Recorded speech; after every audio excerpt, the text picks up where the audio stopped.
like to welcome you to the first JEC technical seminar that we've had for an awful long time.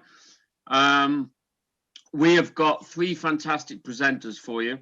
We have got a ton of questions to get through, and I'm hoping that we can get through the majority of them, if not all, and maybe some time afterwards to ask some further questions. I noticed that we've got our chairman on the call, Ray. Ray, give us a wave. Thank you.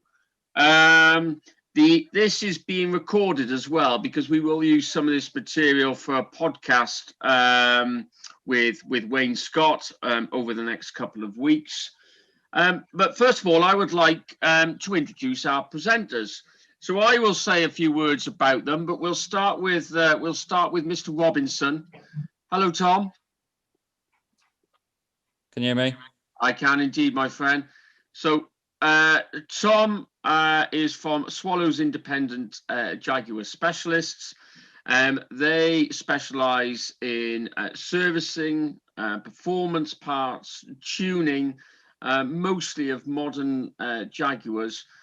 They certainly work on all my cars, and I'm very happy that they do. Tom, do you want to say a few words for yourself? Well, to be honest, mate, you pretty much covered it all. So, yeah, as Andy says, we're an independent Jaguar specialist. Predominantly, most of my experiences with the 2000 onwards model year cars, just because when I was doing my apprenticeship, that was the kind of the age of vehicles we were working on at the time. So I don't have a huge amount of experience on the classics such as the E-Type. So the day-to-day stuff for us here, models here is the XF onwards, that kind of stuff. Thank you, Tom. We'll move across to Ken. Now, Ken, I don't think needs much of an introduction to any of you on the phone. Ken started his business in 1967. It has grown now into obviously the servicing, but also the parts, selling of parts, and it has a 15,000 square meter workshop. Ken, would you like to say a few words just introducing yourself, Ken? Yeah, thanks, Andy. Yeah, I've been doing it forever. We started doing Jaguars in '67, and in those days we're still working on British Leyland quality. So a lot of the new cars usually take 2 days to PDI, not 2 hours as they should have done. So people like Red Robo and everything have a lot to answer for. More recently, we've been specialising in the older cars all the time, but where we finish off about where Tom starts, we finish off at the end of the 90s, I guess, really. And that's where there's a nice link, the fact that we've got Ken, we've got Andy, but going on into the more modern cars, we've got Tom. So, you know, we've got presenters for all occasions tonight. And Andy Waters from CBR Restorations very kindly agreed to join us as well. Andy has 35 years experience in the classic car restoration industry, and is specifically here to help us with E-Types and Mark IIs. Andy, would you like to say a few words? Yeah, good evening, everybody.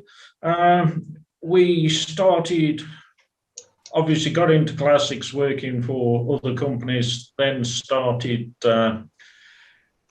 my own company some 20 odd years ago and grew from there, hopefully on reputation. E-Types obviously being a big part of it, including, as you say, the Mark II Jags and the XKs. So yeah, we're definitely the sort of other side of the scale to where Tom's coming in. Got a very nice compliment tonight.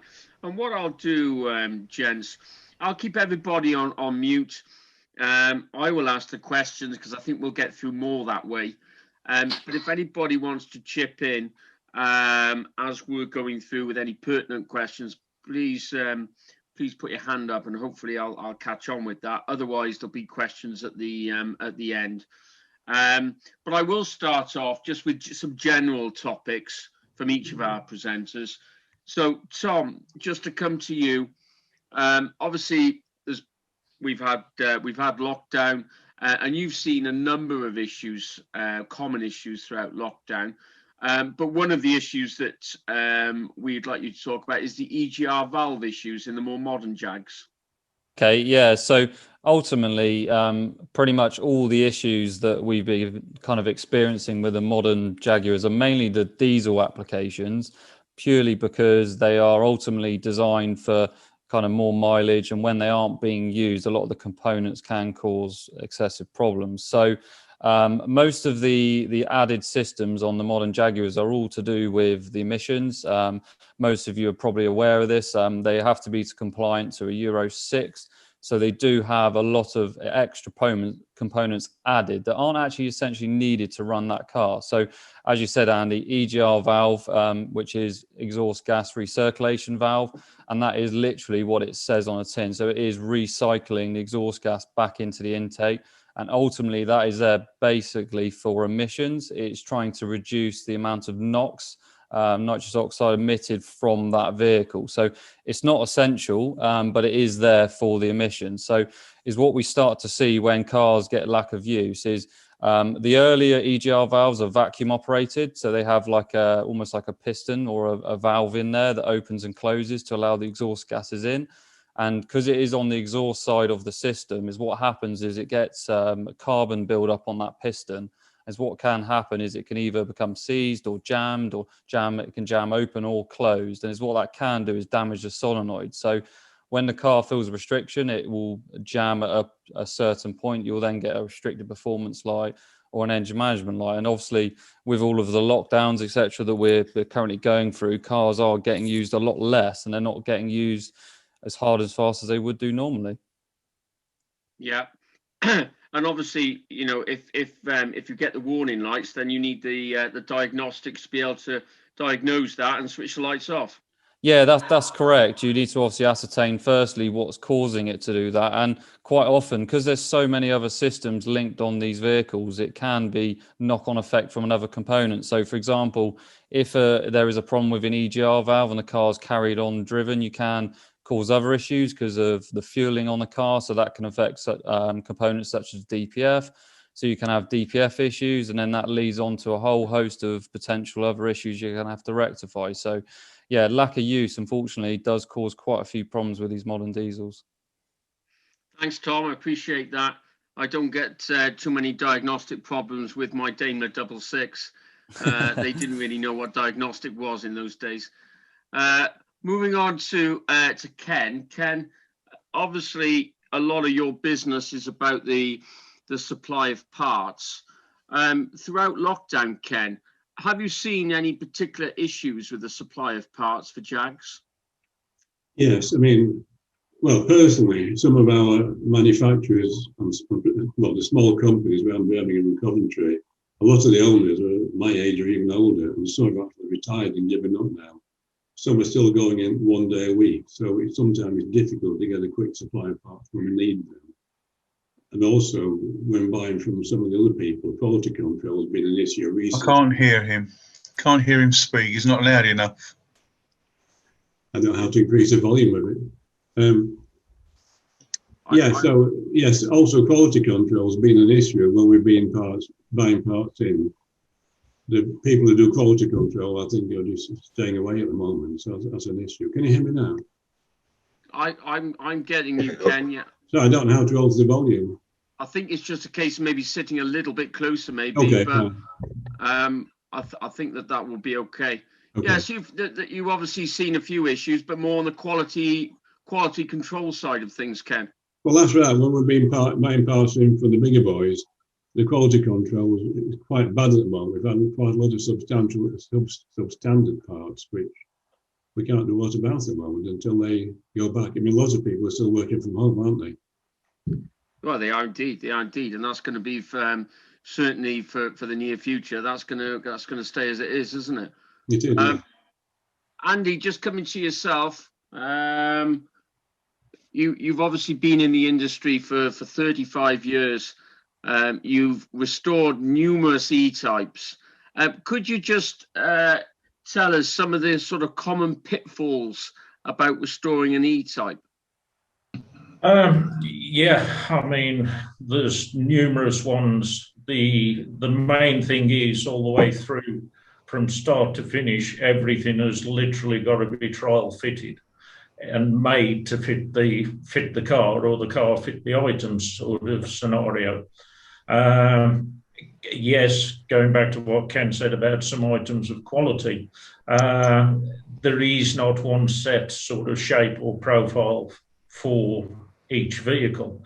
So yeah, bumpers, lights, doors, you've got to put the rubbers into the door apertures before the cars are painted. Same with the roofs. You've got to dry fit absolutely everything before you get into prep and paint, and then the final fit of putting it together.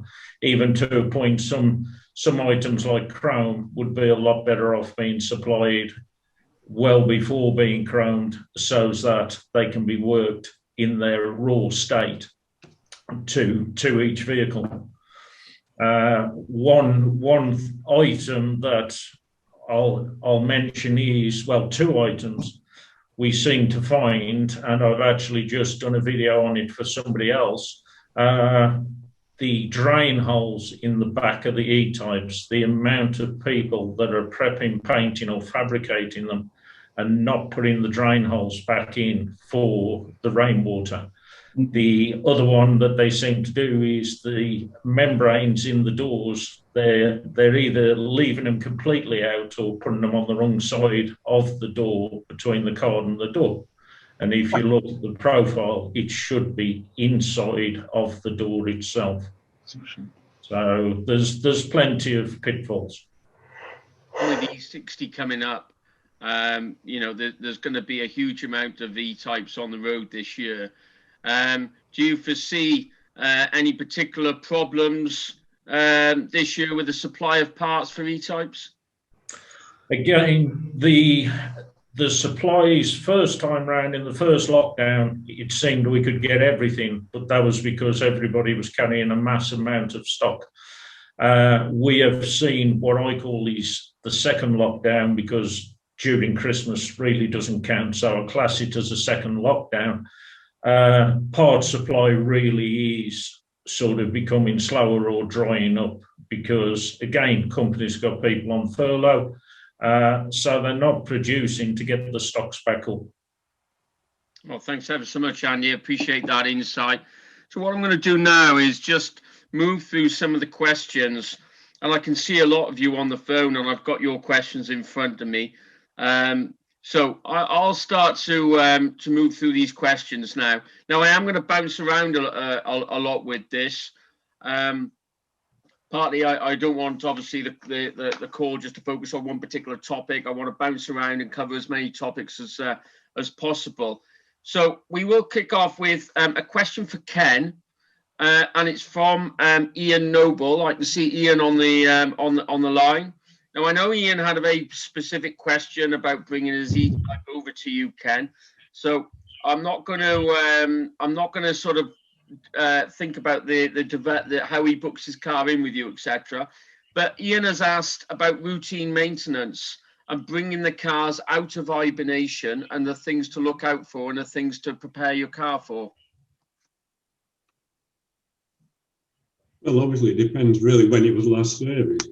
I mean, you know, for example, was the fuel tank drained recently? If not, that's going to need draining, and if the fuel system flushing through. I mean, some cars have got wrong antifreeze in. I mean, obviously, these old cars always should have blue coal or the ethylene glycol blue antifreeze. Some people put it red in, which can eventually turn to jelly, and that can cause issues.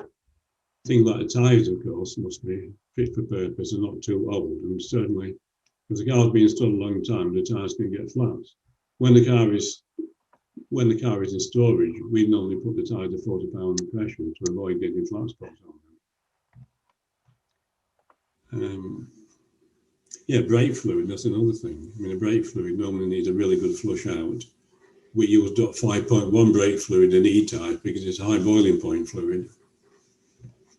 So yeah, it needs a really good general once over, all the levels and everything. And another problem with E-type, which I'm sure Andy's come across, is that some people are supplying fuel hose for supplying the brake fluid. Now, the brake fluid, low pressure hose from the reservoir to the master cylinder should be a hose called choline. and it doesn't sweat brake fluid. If you use fuel hose, it'll start sweating brake fluid and damaging the paint, of course. So again, it's quite a big subject, really. But it's mainly a matter of common sense, really. Is there anything you'd like to add to that, Andy? I would say, again, Ken's covered most of it. Yes, again, touching on fuel hose is going to become an issue as they start to change to the E10s. And it, again, is an item that I'm more than sure all of us are going to have to start pulling into maintenance and service to make sure the cars are ready for it. Thank you, Andy. I'm going to go next to a question from Barry Bamford, who has got a 2005 XK8. This is one for you, Tom. Barry is thinking of changing the air filter to a K&N filter. Is this beneficial? And he also talks about fitting an exhaust as well. He has got a stage 1 Adamesh exhaust fitted at the moment, but is looking to potentially increase the horsepower of the car as well. So we'll start with the K&N filter, Tom. Is that beneficial? So yeah, there's multiple brands that do filters for these, but yeah, absolutely, it's a great little add-on to add to these. They are a direct fitment, so they're just a square panel. The standard manufactured fitted filter is like a paper element, so ultimately you cannot clean them really. They're normally replaced, I think it's every couple of years on one of those. So with the K&N, it's non-replaceable, so you can just wash it. So they sell a little cleaning kit. It's a really good little modification. It does improve airflow. So we've definitely seen good results. I'd definitely recommend that one. Thank you, Tom. The second part of his question on the exhaust, I'll read it word for word. It says, will removing the restricted exhaust over the axle section of the exhaust increase the horsepower, but also increase noise? I have the stage 1 Adamesh exhaust fitted. Yeah, so I think from memory, the stage 1 is like a rear back box delete. And yeah, the over axle pipes go flat. So yes, there is gains to be had on the XK. This is a naturally aspirated car, I'm assuming, Andy. But the naturally aspirated car, they aren't massively tunable, to be honest, due to the age of them. So there is small gains that you can have by tuning these, but it isn't massive. So he's doing all the right things. The K&N filter, we actually developed a filter with pipe across. It's just a slightly different brand. The over axle pipes from Adamesh, that's a great little incentive. And you can also tune these, tune the ECU, but due to it being naturally aspirated, there isn't a massive amount of performance gains to be had from these vehicles. You will see maybe sort of 20 to 30 horsepower absolute tops, but because it's not forced induction or anything like that, there's very little we can do without replacing quite a lot of hardware, if that makes sense. But they're all good modifications to do. Excellent. Thank you, Tom.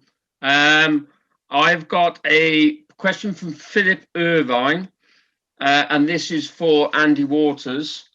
Philip has got a 1961 Mark II 3.8. Please, could you tell him the sequence for changing the brake fluid? Right. With any transfer of brake fluid or brake bleed, he would need to be sensibly starting at the furthest point away.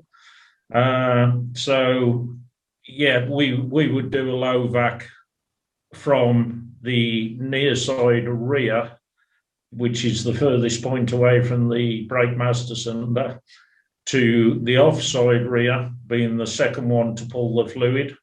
And obviously his first one's going to pull the majority of the old fluid out, and then he's going to start to see run clear. So then he'll then move to the offside rear, then go into near side front and move him back to the offside front. And that should give him no problems, and he should be able to see the fluid run clear. Thank you, Andy. Appreciate that. Is there anything else you'd like to add to that, Ken? Well, possibly. I mean, on a full service, we normally flush out the fluid reservoir and suck it out using a vacuum sucker. Make sure the fluid is mega clean before we start. And then, on the same lines, make sure that the ball bearings and any Dunlop cylinder You see, the bleed nipples and the Dunlop cylinder use a ball bearing. The cylinder has a hemisphere for the ball to drop in. Later bleed nipples are a taper fit. But if you use those in the older cars, you can act like a wedge and split the cylinder. So it's important to make sure the ball bearings are in place and the correct nipples. And again, make sure the brake hoses are all good. Make sure the fluid line, again, the low pressure fluid, is coal-line. It's a German hose that, again, does not sweat brake fluid. And yeah, I think that's basically covered. Yeah, so I'll start off by making sure the fluid is fresh in the reservoir, clean the reservoir out first. Check the brake hoses and check the bleed nipples, make sure they're all correct. Thank you, Ken. Appreciate that. Just going back to Andy, we've got a question from Peter Wright. Now, Peter has actually written quite a long piece about the problems he's having in the diff in his 1971 V12 E-Type. He sent it off for an inspection, and it came back that there were pieces of metal floating around in the oil in the diff. He was offered the choice of a new one or rebuilt one from a respected dealer. He chose the rebuilt one, and now he has a different noise. He's got a hum in the diff. Now, is this a common problem in those diffs, and or do you think that this is another problem that Peter has? I mean, as a rule, the differentials don't whine, not on what I've come across over the years, once they've been set up properly. He could possibly find that the noise he originally had in the diff, when the diff was worn, was masking a wheel bearing problem, because that would be something I'd associate to a hum. I obviously can't say that there's anything wrong with the diff because we haven't heard it, and as he said, reputable people, so we would expect it to be right. So I would again say somebody would either be riding in the car that's used to listening for such sounds and would be able to pinpoint it to a wheel bearing or back to the diff area, or you can, again, nowadays, and like we do, you can put little tiny sound devices at each of the points and watch the monitor to see where the noise is at its loudest to help associate with sort of any queries. I can see Peter down there, I think, so I'm hoping that that's answered his question. Thank you ever so much, Andy. Okay. If I bounce to Tom, I can see on the screen we have Charles Webster. I can see Charles. Hi, Charles. Charles has a 2010 Jaguar XJ Sport, an absolutely wonderful car. Having got something similar myself. I love those cars. They're absolutely magical. They really are. Now, Charles, because of lockdown, he hasn't been using the car that much. It's got a brand new Jaguar battery in it, but it seems to be going flat very quickly. There are no electrical problems that Charles is aware of, but he lives in a flat and he's unable to keep the battery on charge. Is there any way around? Is there any way around this? If you can't keep the car on charge, but okay, how can you keep the battery fresh? So it's really interesting that he's brought that up, because that's probably the most common issue that we're coming across at the moment with the lockdown situation. So first things first, is what I would suggest is, if when you're driving the vehicle, is it short journeys that you're carrying out? Because on the XJ, it actually takes at least 15 to 20 minutes for the actual battery monitoring system on those vehicles to see a steady state of charge. So the battery might actually be fully charged, but the monitoring system on the car isn't seeing that because it hasn't been running for long enough. So first bit of advice really is to keep it running for a longer period of time when he does use it. Now, ultimately, unfortunately, the only other thing really to do, some of you have probably already got these fitted to cars if they're not using, is to use something like we recommend the JEC Tech charger, where you can have a battery stabilizer that you can connect up at any time when you're not using it. I know that can sometimes be a bit awkward, but there's no real other solution other than to carry out with regular use, if that makes sense. One of the other points I will say with these is you do need to, when you are jump starting them or anything, you do need to put the live to the battery terminal and then earth it in the boot rather than actually on the battery, so that the battery monitoring system can see the increase in voltage. Hopefully that makes sense anyway. Yeah. Yes, thank you very much, Tom. That's great. Cheers. No problem at all. Andy, Thank can you, I Tom. put in there? Andy, Yeah, say again, Ken. can I put in there? Yeah. Some people who don't have any access to the mains power, they carry have a power pack, charge it at home, and will maybe connect it to the battery maybe once a week, so the power transfers from the power pack to the car, and then take it back home and charge it up again. Yeah, that's a great point. You can buy the small universal ones now and You can, leave yeah, that it works pretty connected. well. I mean, some people have to do it that way, they don't have choice. Yeah. Thank you, chaps. Appreciate that, as does Charles, I can see. I'm going to bounce back to Ken. We've got a question from Peter Johnson. So Peter has, and maybe this is one between kind of Ken and Tom. Peter's got an X300 4-litre Sport automatic. The engine turns over an excessive amount of time before starting. Once it's started, it's absolutely fine. He has replaced many parts, but with no improvement. His previous X300 4-litre started instantly. Any help is greatly appreciated, Peter says. Well, the first thing to do is to check the cranking voltage when cold. You put a voltmeter on the battery, it should crank at 11.4 volt. If it's going less than 11 volt, the chances are the battery is maybe not quite up to it. Again, it might have got NGK plugs in. These cars must have champion plugs. If you have NGK plugs, the resistance is slightly high in it. They don't fire so well from cold. Sorry, I did have notes on this. No, that's fine. Is there anything you'd like to add to that, Tom? Yeah, Ken's points are absolutely spot on. A couple of common issues on the X300s. We get a lot of issues with crank sensors. Sometimes they don't normally cause a long crank, but they can cause intermittent issues. And we do see quite a few with fuel pressure related issues. So sometimes if the fuel pump's weak, it won't fire straight away if it hasn't got the correct amount of fuel pressure there. But you can go on. I would ultimately just look at carrying out some basic checks. As what Ken said with the spark plugs, that's something that we see time and time again with a different brand alternative to match the original champion plug, and they are different resistance. So we've even had issues where cars, when they are hot, just completely cut out a set of traffic lights, and it's really intermittent and can be quite hard to diagnose. So that's a real cracker and something that we always look out for. Cheers, chaps. I am going. Is that okay, Peter? I saw the thumbs up. Great. I'm just going to bounce now to Ken. Maybe again, Ken and Tom with this one. And it's a question from Clive Staples. Clive also has an X300. It's a 3.2-litre 1997 car. What is the procedure for checking and making sure the oil level in the gearbox is correct when cold, and also when the engine is at operating temperature? How does one do this?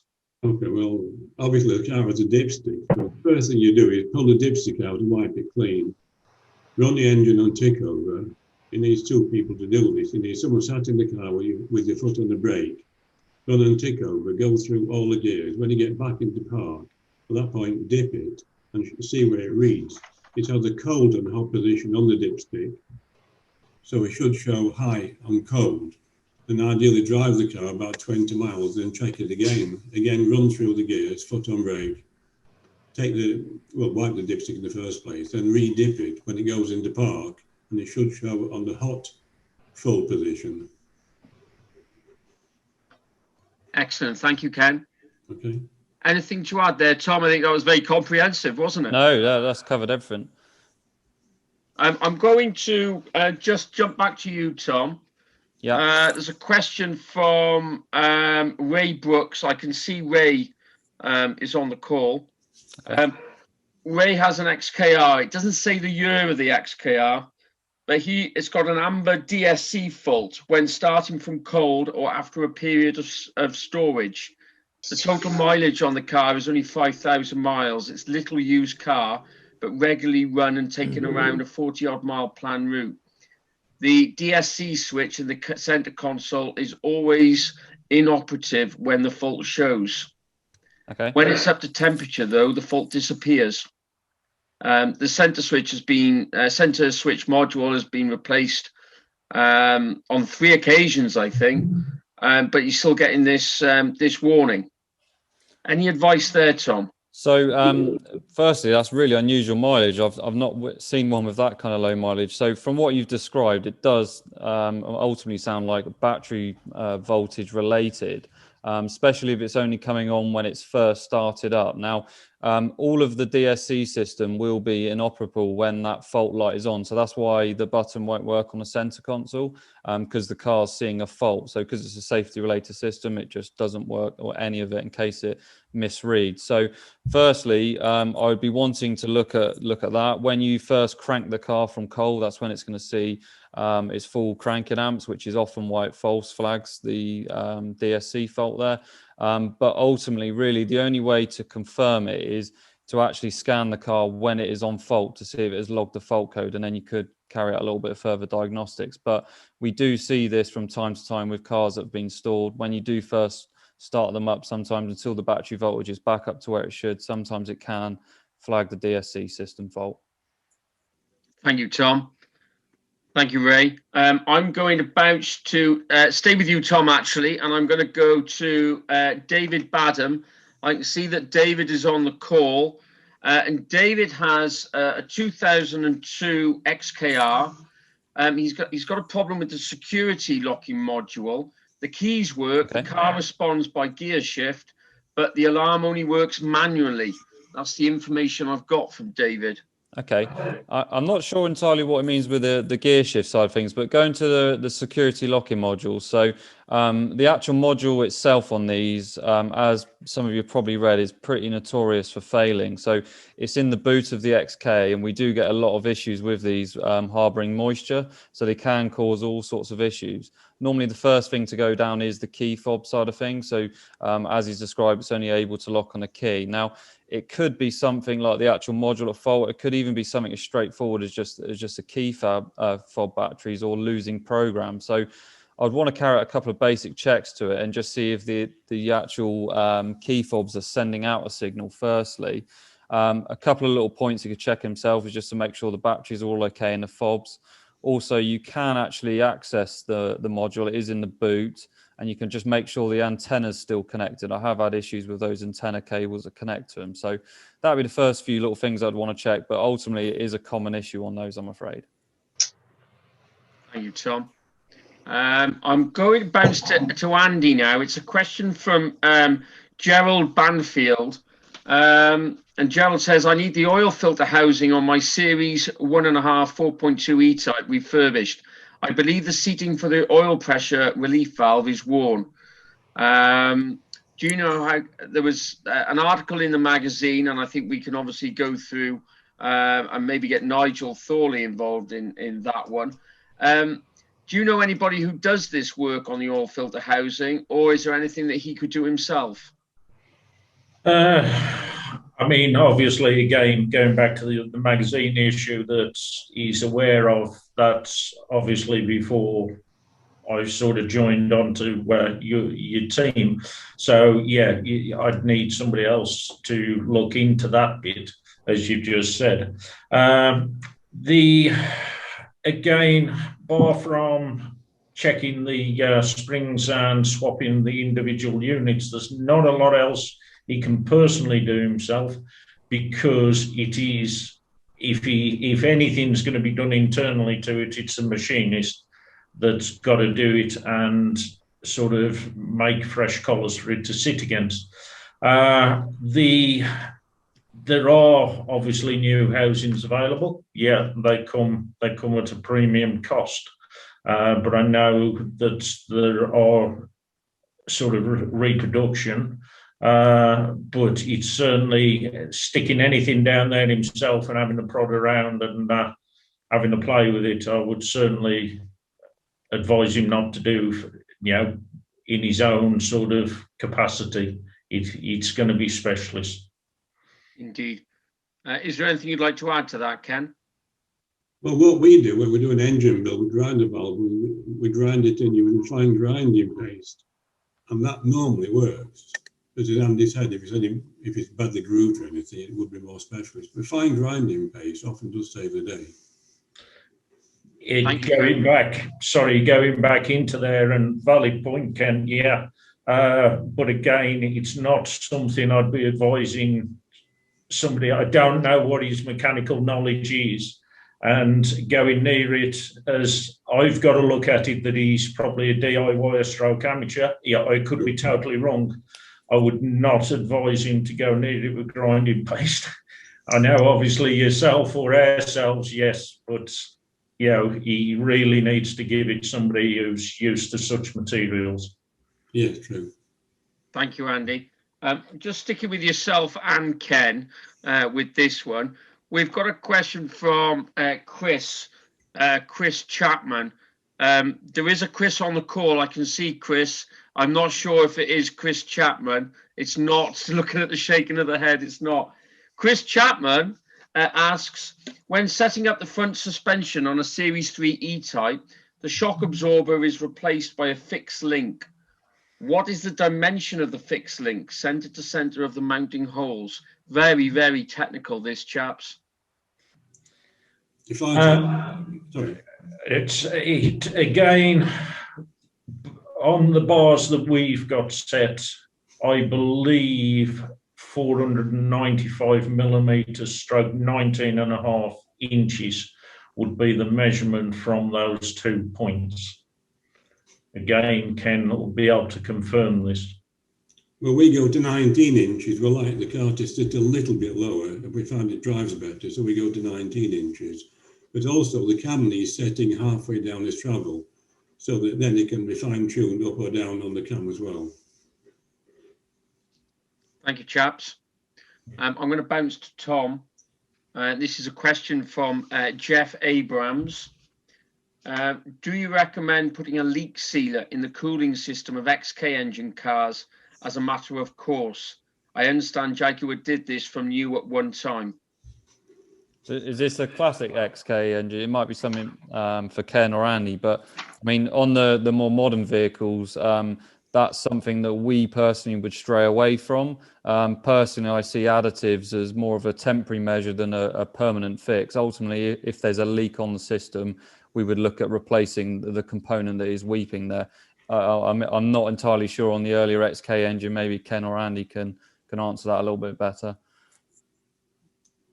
Ken? Yeah, okay. Right, on the first long stud engines, which came out in, I believe, well, probably September, October 68, they had trouble with oil, with fluid, coolant leaking out around the studs, around the head nuts. So they used to give us some, I'm not sure, some kind of crumbling type compound, almost like a big biscuit, as it were. You used to crumble up and put it in the water, and that did seal it off. More recently, people use K-Seal if you have a similar problem, but it did mainly apply, though, to the first long stud engines. Thank you, Ken. Okay. I'm going to stick with Tom. We've got a question from Alfred Simcox. I can see Alfred, I think, down in the bottom corner of my screen. Hello, Alfred. There's a little bit of story with this, but I will read it. So Alfred has a 2014 Jag XK. Current mileage is 28,000. He's owned it since 2018. Just after he took possession of the car, he was on a journey and 4 cylinders malfunctioned. He was recovered by the AA, and he had to have 8 new fuel injectors fitted and a decontamination process. Is this a known problem on the 5-litre XJ V8 engines? And could he do anything to prevent it happening? So, yeah, unfortunately, it is a known issue on that engine, I'm afraid. So it's something that, unfortunately, we are still seeing today. We do get quite a lot of regular issues with these. Now, ultimately, there's very little, unfortunately, you can do yourself. If you've had the Jaguar Technical Service Bulletin, then that is everything that can be carried out. I believe, from memory, the TSB involves the replacement of all 8 injectors, and they then run a high-pressure flush through the fuel system, which is meant to remove any blockages that are present. Now, the easiest way to explain it is they are direct fuel injection on the 5-litre supercharge. So they are very similar to kind of a modern diesel setup. So they run at real extreme fuel pressures. It actually has to see nearly 150 bar fuel pressure just on cranking. So at idle, they're at over 100 bar in pressure. So as you can imagine, if there is an issue with one of those injectors, it's very noticeable and extremely easy to pick up on. So you, as you experience by the sounds, you get a misfire. And because the fuel pumps can't keep up with the demand ultimately, because it's pumping so much fuel through it, you do have to replace all 8 injectors. There isn't anything really you can do yourself to prevent it. A couple of tips is, personally, I always recommend to use high octane fuel where you can. We recommend Shell V-Power. That's been the most consistent on any dyno testing that we've done. Doesn't necessarily have to be the 99 RON. You can use the 97. That tends to help. And we also just recommend, as and when you do put a full tank of fuel in it, is to run one of the fuel cleaners. It's something that we do just as part and parcel of a service here, is to add a fuel injection cleaner into the tank. And that's just another preventative measure. I mean, don't be too concerned. If you have had that TSB done, we very rarely see any other repeat issues, and it doesn't seem to move forward to the newer F-type. It does seem to be the only XK and XF of that era that was affected. Hopefully that helps. Thank you, Tom. No Getting a thumbs up from Alfred, so I'm assuming that does help. I've got one more question for Tom, and then what I'm going to do is open this up to those people that are on the call who haven't had a question asked so far. And what I would ask you to do is either put your question in the chat section. So go to the bottom of your screen and you're able to click on the chat and just type a question. I can then take that to the panel, which will be the easier way of doing these. Otherwise, try and put your hand up and I'll see if I can see you as one of the 53 people that we have on the call tonight. So the last question before we open this up is for Tom.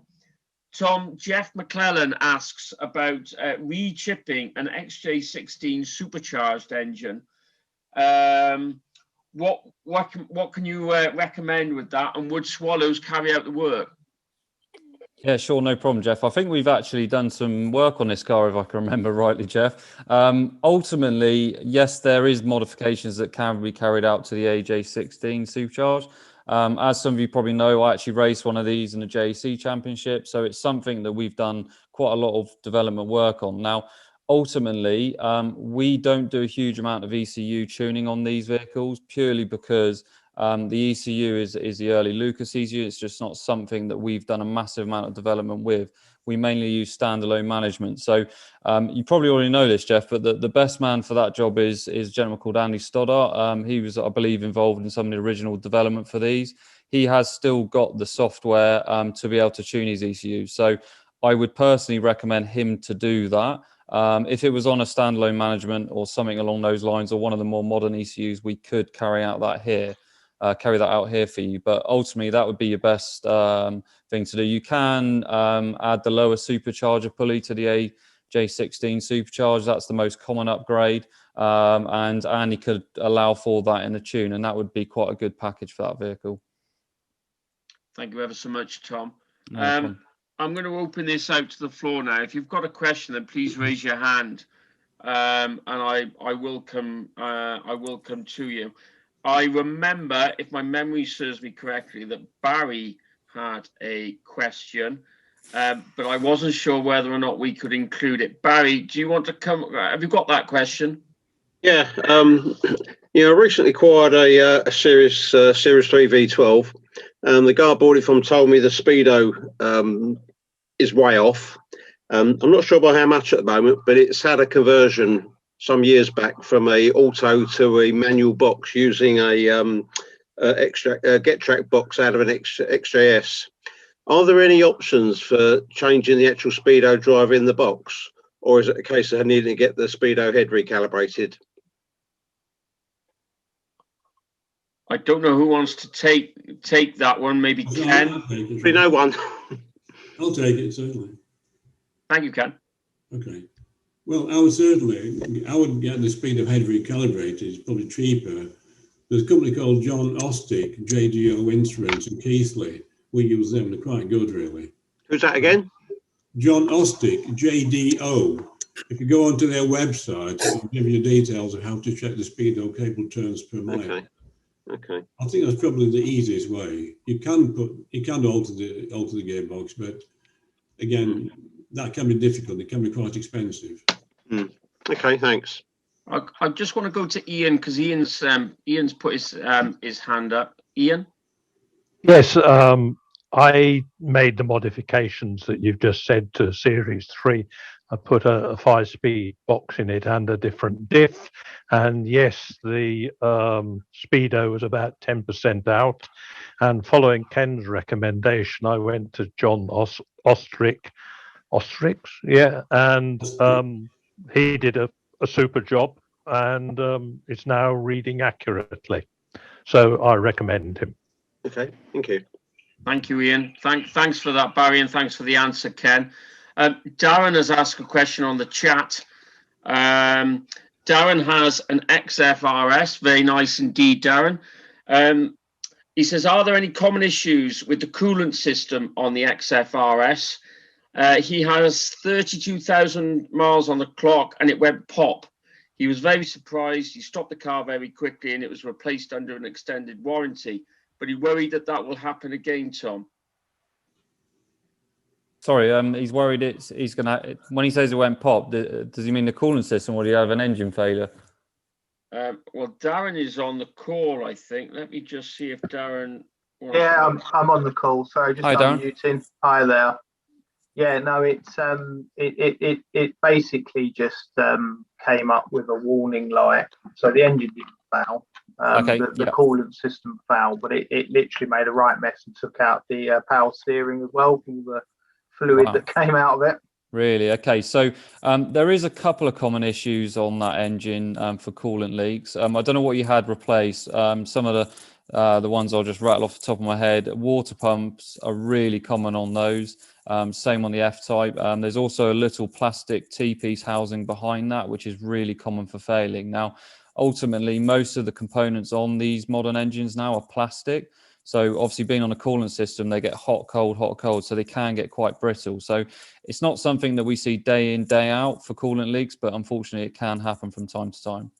Are there alternatives then to because I had a GT 3000 once upon a time and changed over a lot of that stuff into metal pumps, and is there an aftermarket option there then? So I believe the water pump is slightly modified from original. Jaguar also had a similar issue on the earlier XK engines as well, the 4 litres. They changed the design of water pump, but unfortunately there's very little available. We are slowly working our way through some of the coolant hoses to offer kind of silicon upgrades, etc. But there is unfortunately very little available at the moment, just because there's not a massive market for it at the moment. But as they're now getting to this age, we are seeing more and more common issues that we're trying to work with solutions to rectify this for future. Okay. Thank you. Keep an eye out then. Thank you. No problem. Thank you for that, Darren. We've got a James Robertson on the call. I'm going to ask James to actually ask his question himself. It regards his XF and restricted performance. Are you there, James? Hello. Hi there. Hi, James. Yeah, hi there.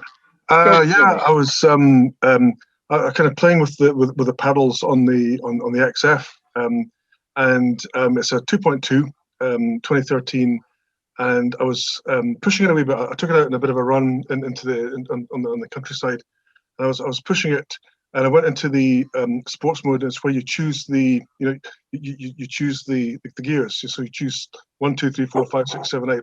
So maybe sticking in 4th gear. And I was revving it. I was overtaking a truck, and it didn't seem to stop revving. And I was going to about 4,500 revs. And I was thinking, this is getting a bit dangerous, because it wouldn't change down. So I'm just wondering if it's potentially you can damage the engine because you stick in the gear. Okay, so yes, ultimately, if you were to over rev that, it could damage it. Now, with a modern XF like that, there is so many sensors and safety parameters on them. It is extremely unlikely that would cause any damage. I mean, it is unusual for it not to change gear.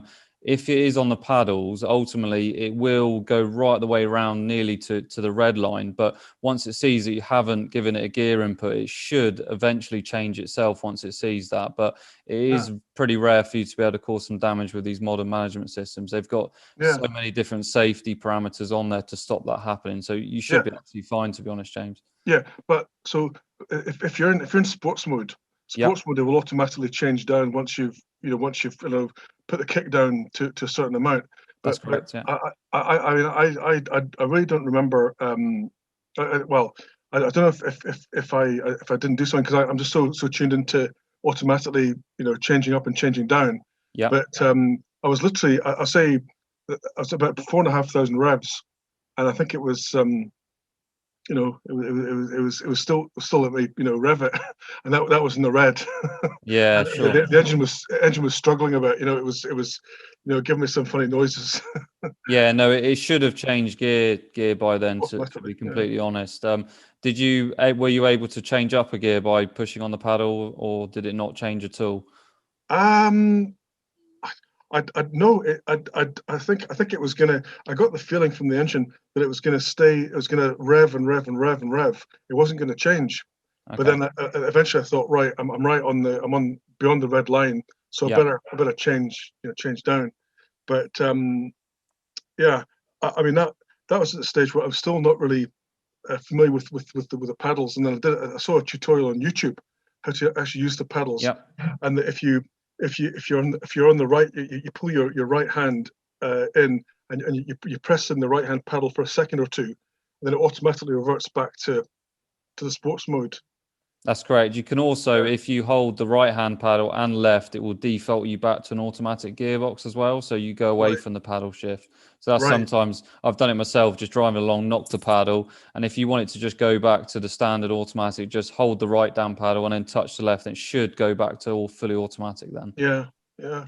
But yes. I mean, the restricted performance thing came up. I thought, oh my God, I thought I've completely knackered it. And it turned out that it was the EGR had caught in they stuck something in the EGR. I thought, oh my God, I've wrecked this car. Anyway. Well, thank you for that, Jamie. Yeah, sure. James. I'm just keen to move on, James, only because we've got quite a few to get through. But thank you ever so much for that. I'm going to go to Mr. West.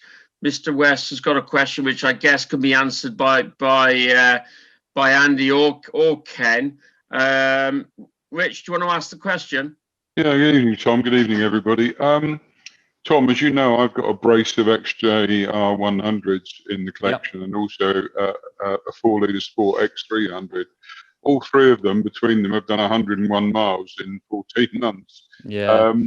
My real fear at the moment, particularly with the Concours XJR 100, is there's an awful lot of oil in the sump and there's nothing in the top of the engine.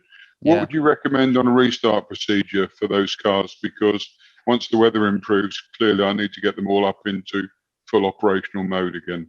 To be honest with you, Richard, I'm fairly confident that it's not been long enough for it to be fully saturated. So I think you should be okay to start on a key. Sometimes is what we also could recommend is just to take the spark plugs out and just to turn it over with no spark plugs in there. That's often what we do. Just literally remove the plugs, disconnect the coils, etc., and just spin it over a few times. That would probably be good practice, and then just refit the plugs and you should be okay to start. But generally speaking, they are pretty good. We very rarely see problems after them being stood for a period on those. Okay. One just thing that might help other listeners or people on the Zoom tonight. All three of those cars, and I know you're going to smile, suffer battery problems because I just don't do the miles in them. Although I didn't fit them, and one of them, as you know, is the Andy Brooks Concours car from all those years ago that was featured in the magazine. All three cars have been fitted with a very simple disconnect device on the negative terminal, not by me. They were done by previous owners. And when the battery is fully charged, when I was using the cars prior to COVID, you literally could undo that. I'll call it a large grub screw. The battery would remain charged, and when you went back into the car, you could then do them up and regain the electrics. But of course, then you have to reset the clock and various other things. Would you recommend that, or is a regular disconnection not a good thing to do? Like I said, I mean, on the age of vehicle you've got there, Richard, I wouldn't worry about that at all. That's absolutely fine. It's a great way of doing it. It saves any strain on the battery whilst you're not using it. With some of the kind of more modern cars with 2010 onwards, that can cause quite a lot of issues with some of the security systems. Because ultimately, it's about every 25 minutes that car will naturally wake up and it will check communications between all those modules for your alarms, etc. So on the earlier cars, it's definitely great practice to do that if you can get one installed. It just stops any drain on that battery. But with the more modern ones, I personally would tend to stay away with it and go with a battery monitor rather than actually isolating that battery completely. No, like me, the cars are old. So thanks for your answers. No problem. Cheers. Thank you. Thank you very much, both. Dave has put a question. Dave Brown has put a question on the chat. What tips do the experts have for keeping an old XK engine in top form and running well? Maybe I could go to Andy for this one. I mean, again, goes back to general maintenance, servicing. If obviously it's not had any full rebuilds, I would suggest, having seen what crud can seriously build up inside the water galleries of the engines that we build, I would certainly say flush it and try and make sure that the cooling system is as clear as it can in sort of a state that's already in an engine bay. But other than that, just general servicing, good oil. There are a few mods that he can do to improve or make sure that he gets reliability. Core plugs change, stick the core plug retaining plates on them, etc. And again, on the exhaust valve buckets, because sometimes they can lift, there are retaining plates to hold them down. They're all jobs that can be done in situ, more or less, but you know, they are a pretty reliable engine. But we even saw one engine on a tour that when we eventually took it apart, the guy had no cooling issues on a tour, but when we took it apart, in their photographs and videos, his water galleries were absolutely solid. Water had not been travelling around half of the engine. How it had managed to keep itself cool beggars belief, really. But yeah, I'd say definitely give it a flushing. Thank you, Andy. I'm just keen. We've got two more questions to get through, and then I will ask our chairman to round things off.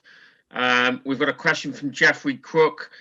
Jeffrey, you have a 1968 XK 3.4 cylinder head. Can this be fitted to a 1966 4.2 E-Type? I'll go to either Andy or Ken with that. Or Jeffrey. Yeah, sorry, Andy, I missed the first part. Which head does he have? Jeffrey, do you want to ask the question, Jeffrey? Yeah, hi, Ken. Good evening, everyone. Yeah, I've got a 3.4 XK engine. It's a 1968. So it's a 340 engine, is it? Sorry? Is it a 340 engine? Yes, it's a 340 engine. Okay, well, the 340 head will go straight onto a 4.2 E-Type. Right. It's the same head as a 240 or a 420. They're all the same head and the same camshaft, so no problem. Go straight on. Cams are the same as well? Yeah, that's right. Yeah, just make sure you give it plenty of valve clearance. You know, 6 inlet, 8 exhaust, it should be fine. Oh, that's excellent. Thank you. Okay, thank you. We've got a question from Alex. Alex, I can see you on the phone. Would you like to ask your question, Alex, if you can take yourself off mute? If Alex can't, I will. There he is.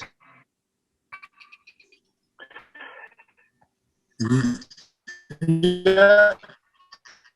I can hear you, Alex. Yeah. I'll ask a question because I think he's got some signal problems. I'll ask a question, Alex. You have a 1.5 series E-Type which suffers from the sticking brake symptom every other year. Is there a smart way to solve this problem than take the first of all, let me just say that's great that what you're doing there. Thank you so much for Alex on. Well, shall I take this one? Yeah, take this one, Ken. Yeah. I'll just put Alex on mute a second. I'll take this one, Ken. It's a common fault with any 4.2 or even the V12E type. The reaction valve on the end of the clutch, the reaction valve on the end of the brake master cylinder needs greasing with rubber grease. So annually, as part of a service, you have to disconnect the reaction valve, clean it carefully. Take the piston out. If Alex wants to send me an email, I can give him a more detailed answer. But it is a reaction valve that needs cleaning and treating with red rubber grease annually. Alex, if you want to send an email to Ken or myself, we'll get that procedure sorted out for you. Ray, I know you're on the call, Ray. Do you just want to say anything from a chairman's point of view on this? Well, good evening, everyone. I really just want to say good to see so many of you here tonight. So obviously this is something that we need to do more often, because clearly there's a demand for it. So there you go, Andy. That's your challenge for the next few weeks. I'd also like to say a big thank you to Andy Waters, Ken Jenkins and Tom for giving us the benefit of their experience tonight.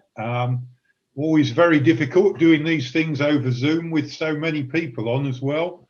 And everybody's been so well behaved. It's fantastic.